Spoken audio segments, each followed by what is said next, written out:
Hello again. In this little video, I'm going to be talking about writing as a team and giving you a couple of tips to hopefully make that whole task a little bit easier for everyone. Writing's hard, we all know that. Everybody hates this. They hate it when they open up Word or whatever it is they use to write things, and they're faced with this big empty box and the expectation that they have to fill it with good words from the start. That's difficult, it's intimidating. That's why people get stuck. There's this pressure on you to write good stuff from the start and to keep writing good stuff and never stop. So this self-imposed pressure, this burden on your shoulders, that's what causes most people to get stuck in the first place. And I think there's a better way. And that is to give yourselves permission, individually or as a team or both, to write bad first drafts and to acknowledge from the outset that all first drafts are bad drafts. You want some examples? I've got some.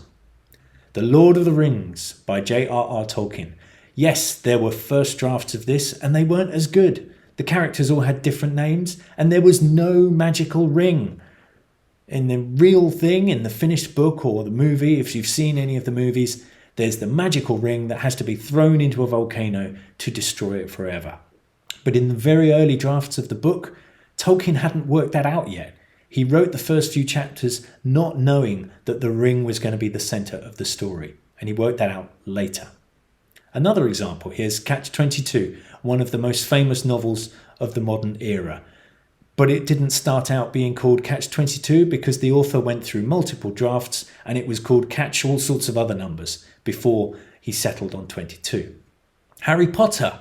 Everyone knows Harry Potter, right? Harry Potter also went through many changes and many early drafts. And spoiler alert, early on, Hermione Granger was called Hermione Puckles, and Ron was going to be killed off at one point. The author J.K. Rowling thought about killing off Harry's best friend Ron and then decided against it.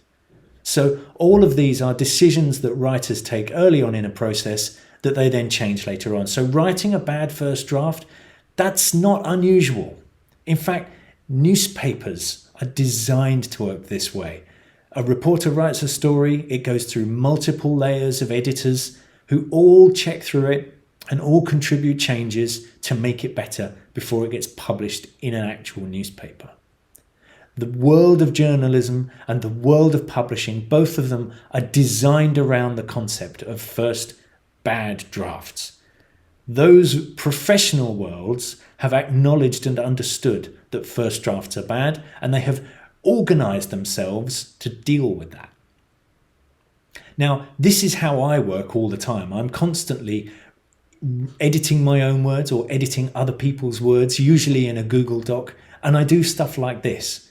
I literally make things up. I write fiction if I have to, when I don't know the facts, because a bad draft is a playground for ideas. You can do anything you like in a bad draft. It's only a draft.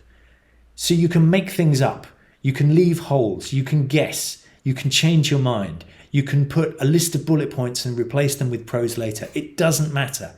A bad draft is a place where you can mess around with words and ideas until you get them right. So go ahead, write terrible first drafts, remove that pressure from your shoulders, from your team's shoulders, and let everyone be able to write a bad first draft. Make sure that nobody has an expectation that a first draft is going to be good, because then it's easier for everybody to write something, no matter how messy, no matter how incorrect or wrong, and then make that better with help from the team. Now, on that point, help from the team really helps the whole process, not just the author. Most organizations have a tower of approval that I'll show you in a second for publishing words, and I think it works better as a network of participation. Let me show you. Usually you have a writer who writes something, they share it with their boss who tries to edit it even if they're not actually very good at editing or writing. And this process goes up and up all the way to the big boss. By this point, the original words have been messed around with by multiple people who may or may not be qualified to mess around with them.